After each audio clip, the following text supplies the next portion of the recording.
Hit record. Okay, great. All right, well, welcome everybody. My name is Liz Fenton. I am the co-author of 7 novels with my best friend, Lisa Steinke. Our latest is How to Save a Life, which came out last month. It's a dark, heart-pounding love story with a Groundhog Day twist, and it's available. Autographed copies of that and all of our backlists are available at Warwick's, who we partner with for the Couch Surfing Book Tour. Julie, tell us about Warwick's. Excellent. Thanks, Liz. And welcome, Amber. It is, I know Liz is going to talk about this too, but I believe it's release day today. So yes. Yeah, so it's an exciting day. So we're so happy that you're here with us. And for all, I see lots of familiar faces out there, so you're all going to get tired of me saying this, but let me just tell you a little bit about Warwick's. For those of you that are new with us, we are located in La Jolla, San Diego, California. We are open for business. We are doing masks, social distancing. I always say any way that there is to get a book, you can get it from Warwick's. We can ship it to you. You can pick it up curbside. We'll drive it to your house if you live in La Jolla. And like Liz mentioned, we're going to be putting in the links to Liz's book, Amber's book, any other books that we talk about tonight. Another thing to keep in mind is that if you already have the author's books, keep in mind that we do gift cards. A lot of stores are, we're still all struggling out there. So any way that you can support us, we truly appreciate it. So anyways, that's it for me. Liz and Lisa, we couldn't do this without you guys. Liz, especially you here tonight. So take it away. Let's have a great conversation. Well, thanks. Well, yeah, like Julie said, Amber, welcome and happy Pub Day. Thank we're so excited to chat with you. And we're honored that you would spend your publication day with us. So that's really I'm honored you're having me. Yeah. So let me tell everybody a little bit about you. Amber's had a passion for the written word since she was a child, making books out of notebook paper and staples. Her hobbies include reading and singing. Coffee and wine are her drinks of choice, not necessarily in that order. She writes while blaring music and talks about her characters like they're real people. She lives with her husband and 2 kids in Folsom, California, which is, no joke, home to another Amber Garza. When I Was You, released today. Yay. Congratulations. Yeah, I want to hear that Amber Garza story in a little bit. Okay. But first off, author Sandy Jones, who I love, said this about When I Was You, sorry. That's okay. Pounding thriller. When I Was You pitches 2 women with the same name against one another, and the rug is pulled out from under you the moment you decide to trust one of them. So tell us what it's about. It's a really intriguing blurb. Yeah, so it's about 2 women who live in the same town with the same exact name. And one of the women, she's an empty nester, really misses her kid being home, and he's away at college and she's alone a lot. The other Kelly has a young son, and that older Kelly really wants her life. So it's one of them ends up going missing. The other one is the one that knows why. Right. Now, tell us how you came up with, now I'm curious because there's another Amber Garza where you live. Is that Yes. how you came up with the idea for this book? It is, yeah. So I've known about her for about 10 years. I used to go to the gym, and when I would check in, they would say, "What's your birth date?" And I asked finally, why am I the only person you ever ask what my birth date is? And they said, well, there's 2 Amber Garzas in our system. And when your pictures pop up, you look the same, you look very similar. So it's easier for you to say your birth date. And then I would go to a doctor's office, and they would say, another Amber Garza was just here. Or I would go to Blockbuster back in the day, and they would say, which Amber Garza are you? And I just started thinking one day, what if this took a sinister turn? What if we wanted each other's lives? What if we met and we wanted to be each other, or we wanted to take over each other's lives? And that kind of spurred this idea. Yeah, it's really interesting. There's another Liz Fenton I get Google alerts for. She's a chef in Colorado or something. We're not in the same town, but her life sounds pretty amazing. Maybe I'll have to do something about, maybe she wants to be an author and I can be an award-winning chef. Yeah. That's so okay. Wait, so have you met this Amber Garza? I have not. No, I've never met her. At this point, I think we probably shouldn't, because if she reads the book, she'll probably really freak out. That's really interesting. Okay, so I want to hold up the book to show everybody. So this is the book. It's a great cover. So I always find, and I see you're with Mira, and we've been with multiple publishers, and I always find the process really interesting at each publisher for how they come to agree on a cover. So can you tell us a little bit about this, how you came up, how they agreed on this cover? Yeah, so I don't really know how they did it. They gave me the mock-up, and it was always that same house with the girl in front of it when they sent it to me. They changed a lot about the wording. Even that one that you have, they've changed the wording since then. Now it's different colors on the front. They actually changed it to the like neon yellow and pink on my name to match the UK, because when they saw the UK cover, they're like, oh, we actually really like those colorings. But yeah, they sent me that with the woman and the house, and I loved it. The only thing is the first couple mock-ups, it was very static and it was kind of further. It was harder to see the girl. She wasn't very close up. So we just kind of tweaked a few things, but mostly that was always the cover that they sent me. So yeah, I thought they did a fabulous job. I pictured something different in my mind, but they came up with something better than what I was even thinking. Right. So I was really happy with it. Right. Yeah, they're good at what they do. I see you have a blurb on the front from Karen Cleveland, who her Need to Know book was amazing. So good, yeah. So that, right? Yeah. Such a cliff. If you guys haven't read it, I feel like the last page is kind of interesting, like cliffhangery. Yeah. So let's talk about, we always talk about titles here too. Obviously, you know, this is a great title for the premise of your book. I mean, did you just like know, or like, did you and your agent have to like softball it back and forth, or what did that look like? Yeah, I actually didn't come up with my title. A friend of mine did before I even pitched it to agents. I had like really not good title.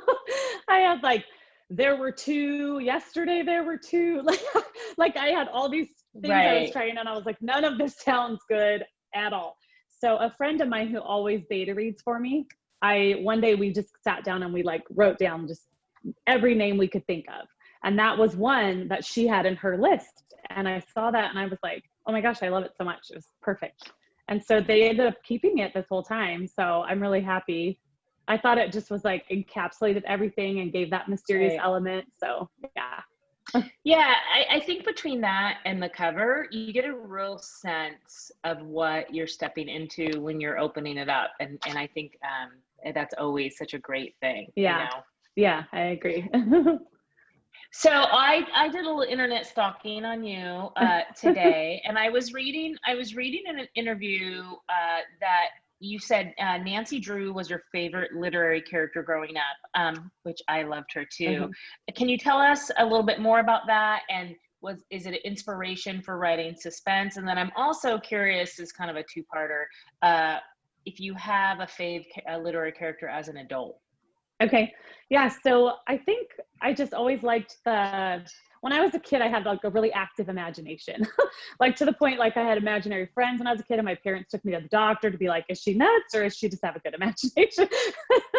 So I think for me, I like always loved to pretend I was solving mysteries and, you know, like be spying on the neighbor's house. And my mom's like, that's not okay. But we try to make up mysteries about people around us. So I think for me, Nancy Drew was like, she was young and she was solving crimes and she was strong and kick-ass. And I really liked that about her. And yeah, she did foster certainly a love of reading mysteries for me. And so I kept that going into adulthood, where I just love reading the mystery novels. I'm trying to think if there's a literary character I love as an adult. I don't think I read any. It's interesting, as an adult, I don't think I read any like series books. So I can't think of, I don't know why that is, but yeah, I can't think of any like literary characters that stand out. I could think of books that stand out, but maybe not characters. Yeah. It was a tough question. You know, it's interesting that you said, you know, I think I talked to a lot of writers, and it's interesting to talk about like how their childhood shaped their imagination. And I was just telling my husband the other day, you know, I'm in Southern California, I'm San Diego, so We haven't had any clouds in a while. We finally have had some clouds. Julie Okay. can attest. Like the last week, we've actually had a little humidity and there's been clouds. And I was telling him how I used to like lay on my back and my yard and just make up stories about the shapes of the clouds. And, you know, I wasn't thinking, you know, how I wanted to be an author, but I do think like you have that storytelling, like you want to make everything into a story. Like there's another Amber Garza and you're like, well, what if? And I do think that that's a commonality. Right. Oh, we've got a question, Julie, Oh, in the here chat. we go. Okay. Somebody's asking, so you don't have a character that an adult character, but what are those books that stand out for you?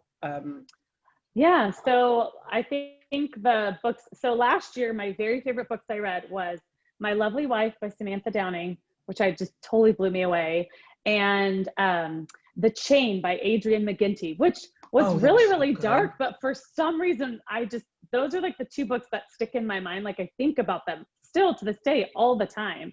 Just amazing books. I'll put The Chain in the link there because that was so good. It was just so good. So messed up.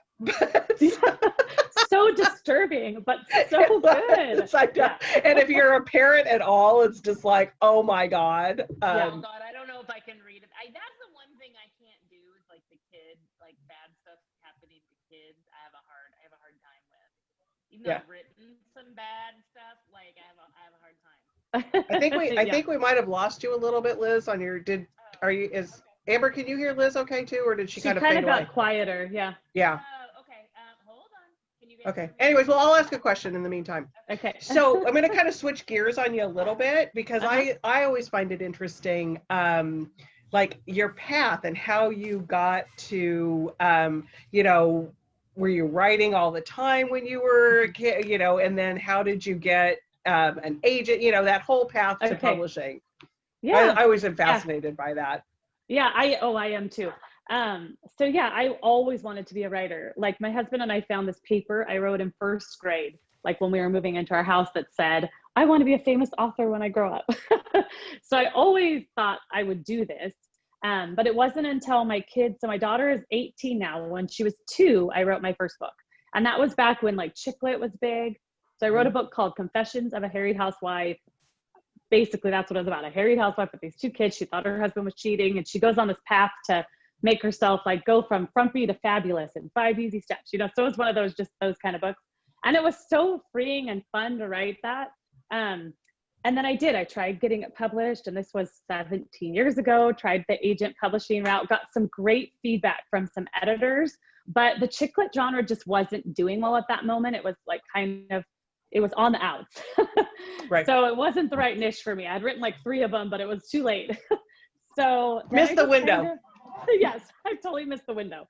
And so I just kind of started honing my craft, going to conferences, meeting other authors, doing creative writing stuff. I did a ton of contests. So I would send in my work to a contest, would like win, and then say like an editor at Penguin would read my first few pages and tell me, you know, critique it. And they were often really harsh critiques, and they helped me so much. I always say like any way you could get somebody in the business to critique your work, so you know early on what those ticks are, what you're struggling with, so you don't keep doing them. Right. Well, and it's I would have kept doing them. Yeah, and I think that people think that it's like, oh, I've written this and it's perfect, and it's like, no, there's a lot of work that has to go into it. Yeah, exactly. Yeah, and it helps you get thick skin too, like learning that this makes me better, and I have to look at this objectively. And so I did all that, and then in 2012, I decided to self-publish because like self-publishing, like Amanda Hawking had taken off. I was writing YA at the time. And so I thought, well, it's a viable option now. And I did that. And I did that for about 8 years. I was self-publishing. It was great, like experience and networking. And I've gained some great fans. I think self-publishing is a super viable option. And I think I'm so glad I did it. But I did get to a place where you have to work really hard. You do. Well, you have to be a lot of things. You have to be a lot of things when you self-publish. Yes. And no guarantee you're going to make a return on that. And it was finally at a place where I turned 40, and my husband was like, so proud of you, but we need to figure out what you're going to do for the rest of your life. You know, are you going to get a full-time job, or are we still doing this? And so that was when I decided that in order to get to that next level, I really did need to start looking back at the agent search and writing something that I thought could go more mainstream so I could write full time. And so I wrote When I Was You and started pitching it. And actually, over the years, I've pitched a lot and I've always gotten just rejection. And on this one, within a month, I got 11 requests for the full. I got 6 offers of representation, picked my agent, then it went to auction a month later. So this was just, and people are like amazed, like, oh, that's so amazing. And I'm like, yeah, but it was 17 years in the making. Like, it seemed like it all went so fast. And I'm so grateful. I can't tell you, like, it's been the most amazing experience, but it didn't happen overnight. Right. Well, and I mean, I got chills because it's like, anytime you get those letters that it's like, you feel like you're validated. It's like, okay, it was worth it. But I mean, it's kind of the trajectory of any kind of career though. It's like, you kind of have to, build and work and, and pay your dues and yeah, it doesn't. And then, so how long ago was that the book sold to? So last April. So not this April, the April before. So yeah. Okay. Yeah. So and that's the thing that I think people don't realize too, is that it takes a long time to, it's not like, it's just like, okay, you sell it and then it's out in 3 months or something. It's you have to be patient. This is a patient industry. We have to be. It is. And not even just that, but like, it sold and it had all this enthusiasm, but it still went through many drafts after that. So like what we were talking about, it goes through a lot more edits and iterations. You think you're done, and then like with the agent process, you think you're done, and then it's like all of a sudden the editor gets a hold of it, and then the copyist is like, oh my God, and the fact checkers, and you're like, wait a minute, what's happening here? Yeah, exactly. So Holly, thank you. We know Holly's always one of our great people that watch. Hi, Holly. So she's saying that this is really inspiring, and today really is a big day. I mean, this is a release day like this, and and Liz, I think one of your questions is about kind of what it's like to release. So you want to go with that question, Liz, about what it's like to release in this? Yeah, definitely. And I was just going to comment too. It's so funny when people think of overnight success and you're like, well, actually it took me, and we have a very similar origin story where we came into chick lit, right, when it just wasn't like nobody wanted it anymore. And so it took us another 5 years and kind of moving over solidly into women's fiction before we got an agent and our deal. So that day, so that's just very exciting, but nobody has an overnight. I remember when Catherine Center, when the book came out, I love it. So the red cover, it was book of the month. It was like 3 years ago. It was before Things You Save in the Fire. It was the one before that. I can't remember. Yeah. Anyway, she had a long career before that. And she said, everyone's always like, oh my God, your debut is amazing. Because it was her first book that had like blown up. Okay. She wrote like all these other books. And so it's just, publishing is such a long, How to Walk Away. Thank you. There you go. Yep. It's an amazing book, by the way. But I think it just goes to show there's really no overnight success in publishing. Before you get to your question, Liz, I'm going to read the comment from Nicole. She says, hi, Amber. I'm here from Mira, and we're so proud of you. Congratulations. All of that hard work is important to get you where you are today. Oh, thank so you. True. Thank you. Sweet. That's amazing. I'm so happy for you. So, okay. So now you got your deal. You're like, yes. And then COVID hits and you're like, oh my God, I'm finally getting my like traditional launch and we're in the middle of a global pandemic. So tell us a little bit what that's been like for you. Yeah, at first, I'll be honest, I felt really selfish for like the first few months of COVID, like, because I kept thinking, wait, this is supposed to be my year, And then I'm like, how selfish is that? It's not about me. But it is a hard thing to let go of.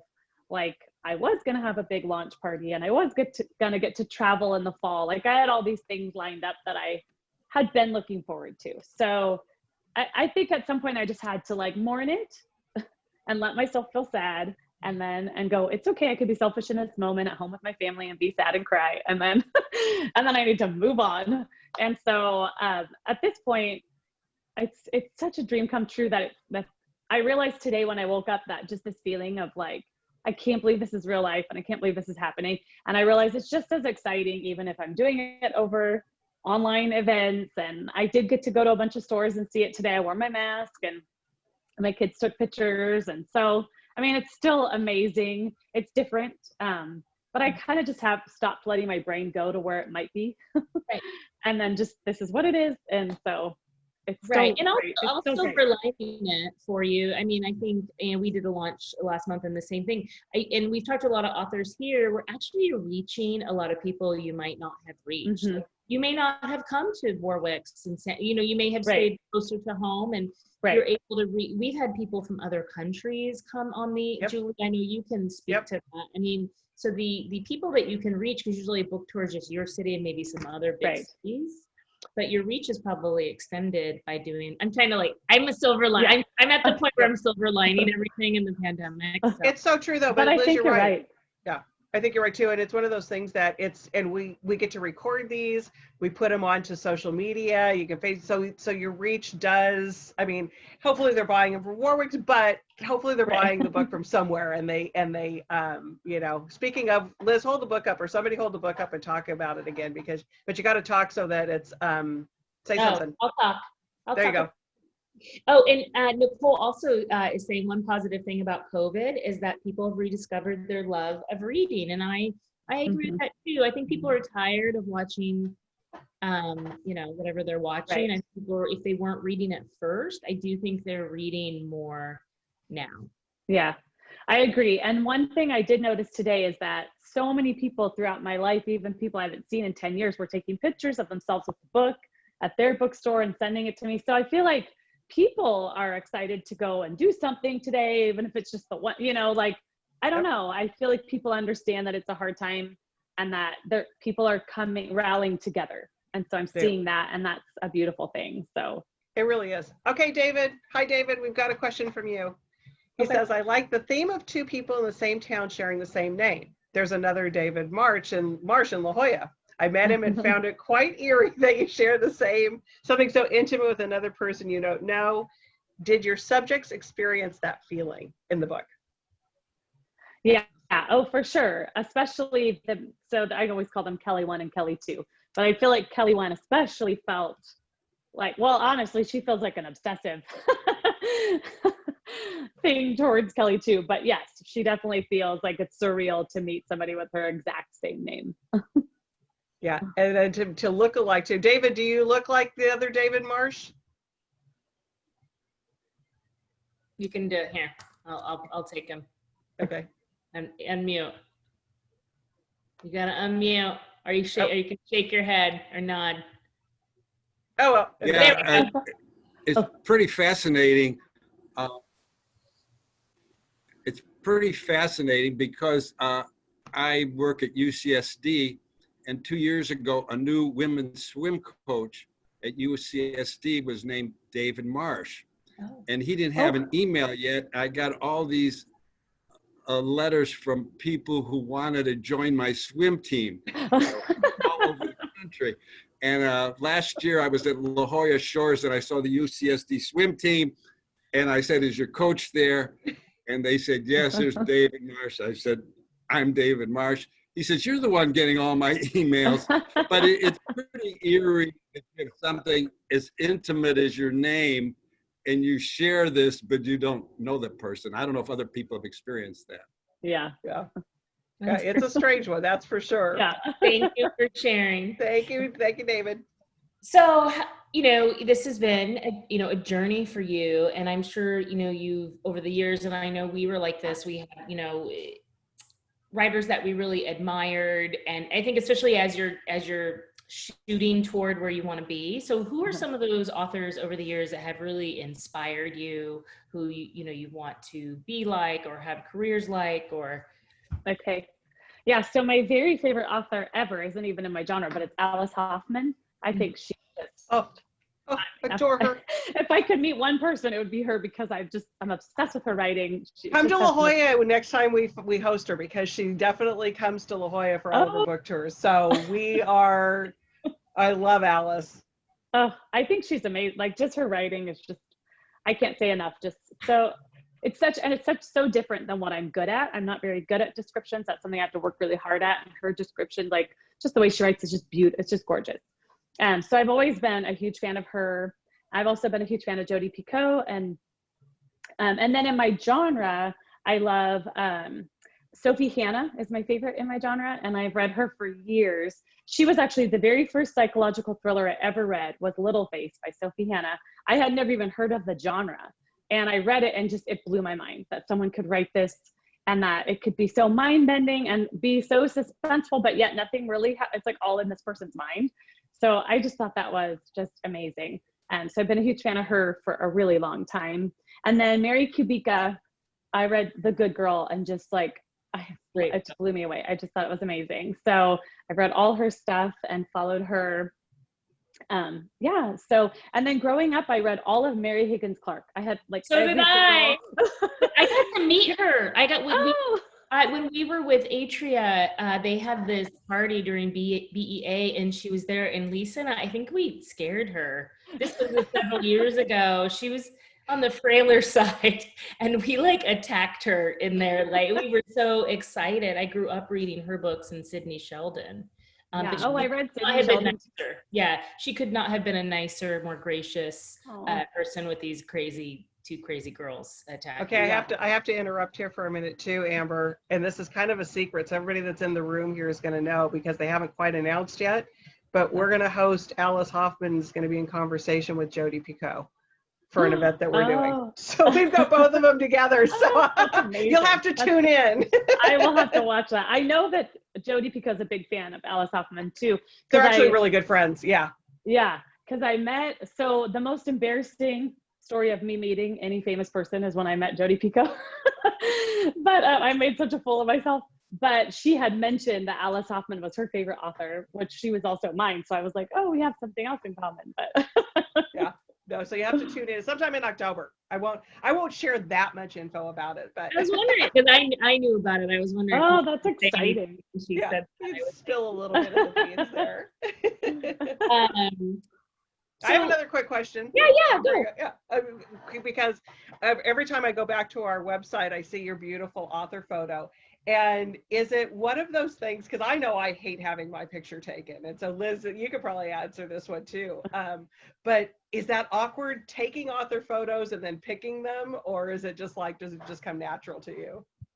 Yeah, so one of my best friends is a photographer. So I always have her do my author photos because then I just feel more comfortable. But we spend almost the whole time just laughing because I get this weird thing when I try to like pose, I do something weird or I sit weird and my hand's always like, she's like, no, make it look more natural. Like, you know, she's like, no, not at all like that. And then, and then if I'm smiling too much, my lips start to like, you know, when you force yourself to smile and my lips like, they like tremble. Right. So we spend like the whole time laughing and then she'll try to get good shots in between the laughing and then get me to just smile naturally at her. And then she'll try to take them. So it's really a lot of hard work for her, but she does a great job. Yeah, it's a great photo. It's a great photo. Yeah, I think we struggle because there's two of us. So try to find a photo that you're happy with. Yeah. That's why we want to do it every couple of years.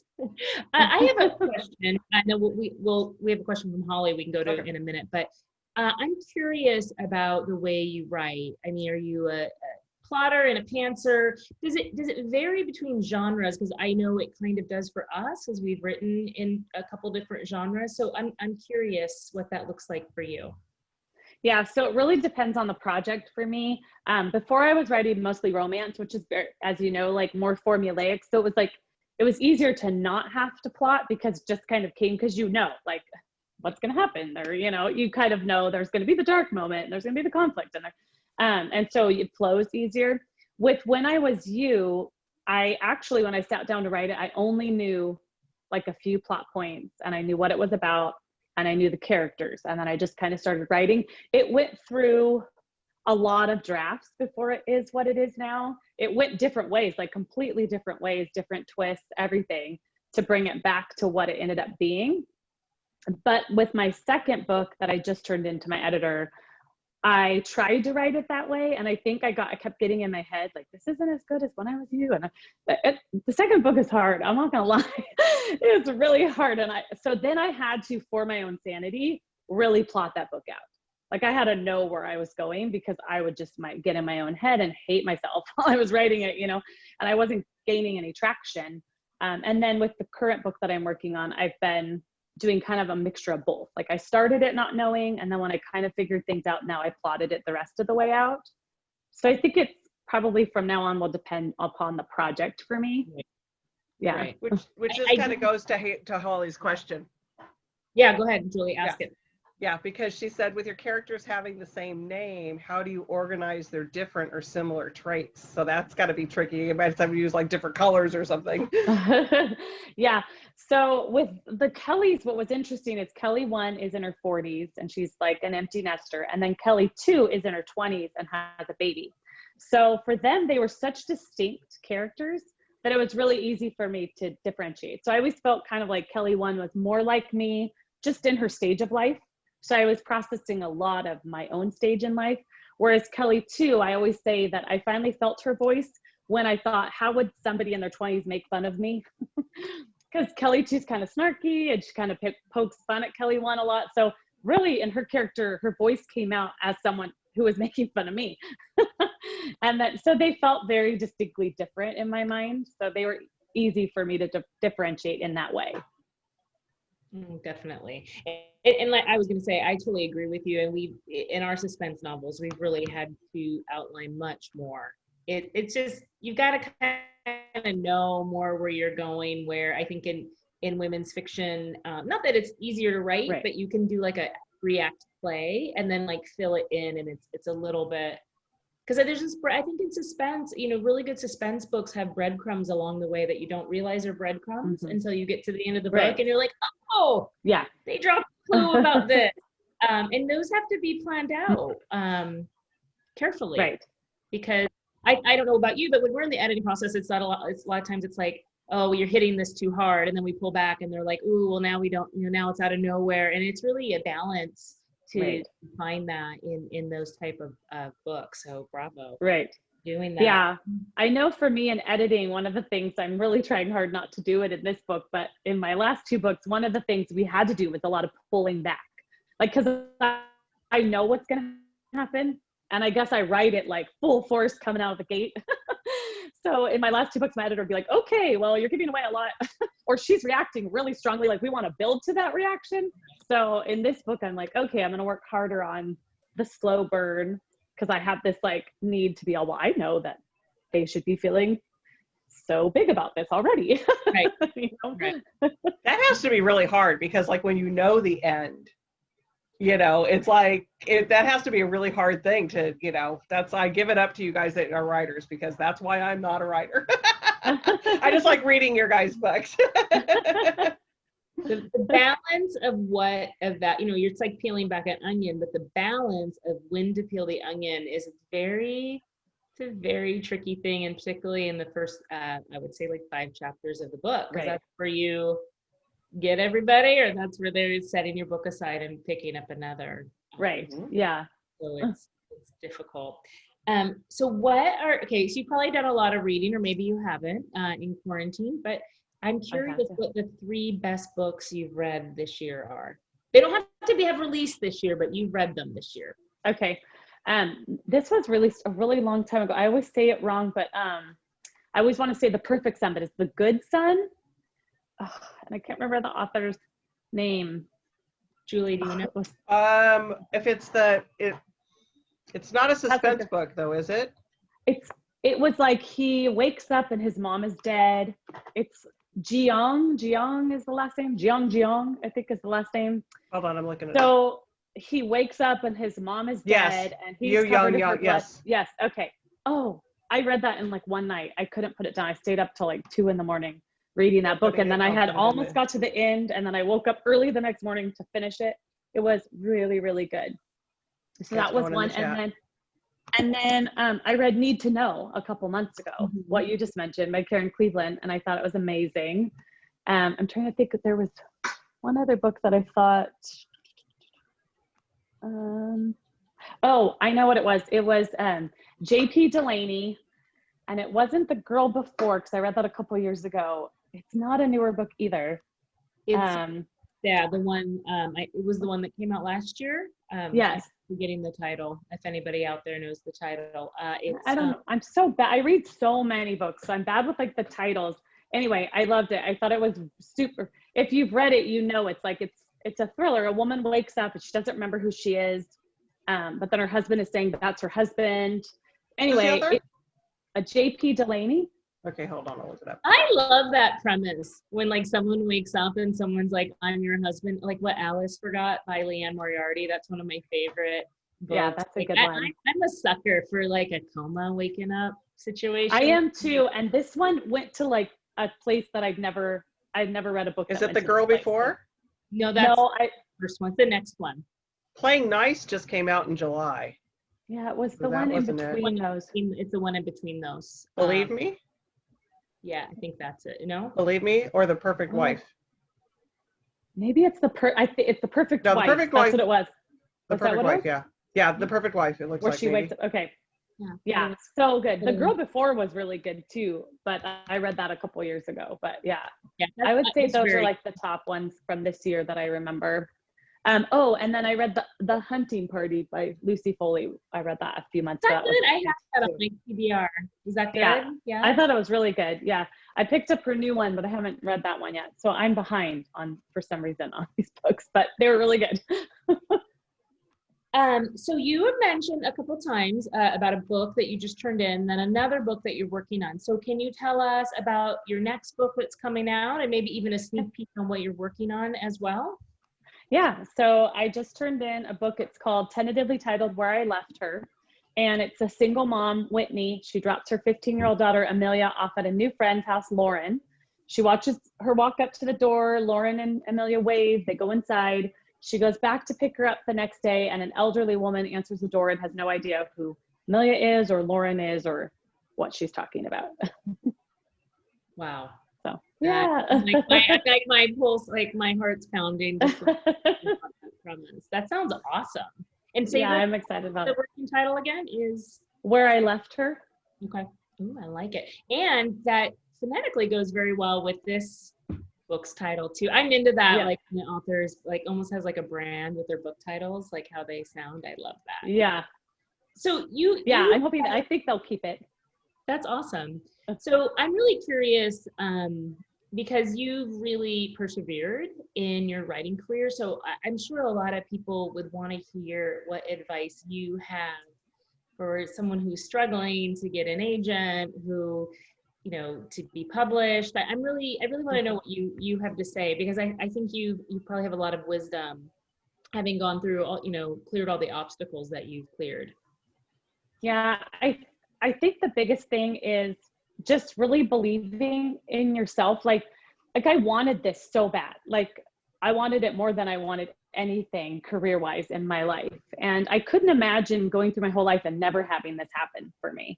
And so that just kept me going. Like there were years, I'll be honest, where I was like, I don't know if I can keep doing this anymore. Like, and then I would tell my husband and he would say, you know, you're not going to stop. Because one, I love writing. Like he even said, so if you decide to quit doing this, are you going to stop writing? And I was like, well, no, that's what I love to do. That's what I look forward to. And he was like, well, why are you going to keep writing and not keep trying to do this? And so I think one thing I would say is like having a support system, because I have friends and family members that pushed me the whole time and knew deep down what I really wanted and that I wouldn't quit, but I kind of needed them to say, it's okay to keep trying. And I think being okay with failure and trying to learn from it, because every time I got the no's, it would have been really easy to go like, oh man, this just sucks. But I tried to always figure out like, well, what was the reason I had the no's? And sometimes you don't know. And so I would just have to go, I might never know what this no was, but I do know I have to work harder, and I do know I have to keep honing my craft, and I have to keep learning, and I have to keep trying, and I have to keep believing that the next book is the book. And I did that. I think I've written almost 40 books in my life. And every book I would think, the next book's going to be the book. But like, I'm like you, I'm a positive thinker. I'm always like, it's going to happen, the next book. And after so many books, you're like, oh, is it really going to happen? But then you just gear up and you just do it again. And with this last book, I really did believe, I kept telling people, this book is the book. And they were probably thinking like, oh my gosh, this lady is nuts. But then it was. And so I just think, yeah, just picking yourself up, learning from every experience and trying again, and, you know, taking what you've learned from the last book and bringing that in to make this one stronger. That's great advice. And I do think it takes that kind of perseverance, not only to make it in, but also to continue. And, you know, it's just a really, it's a tough business. And now you got those people who say, it was the book I told you. It was. Listen, I know it's my 40th, but it's the one. Yeah. Well, I'm so excited for you. I love hearing stories like that. I think it's really inspiring for people. And I hope that this book hits every list. I hope that, you know, this is the story you look back on and you're just like, this is, you know, amazing. I'm really happy for you. Oh, thank you so much. We're gonna wrap up, but can you tell everybody where they can find you on social media and online? Yeah. So I'm on Instagram and Facebook as Amber Garza Author. And then on Twitter, I'm Amber, M as in Michelle, my middle name, G as in Garza, and the number one, the letter one. It's been a long day. The number one. So yeah. Great. And do you have a website? Did you give the website? ambergarza.com. Okay. Great. Oh, yeah. And you guys can find Lisa and I on Instagram at Lisa and Liz, and Twitter at Liz and Lisa, and Facebook at Liz Fenton and Lisa Steinke. You can find all of the upcoming events for Couch Surfing Book Tour at the Warwick's website or at our website at lizandlisa.com/events, or you can just click on the event link. You know, not a backslash person.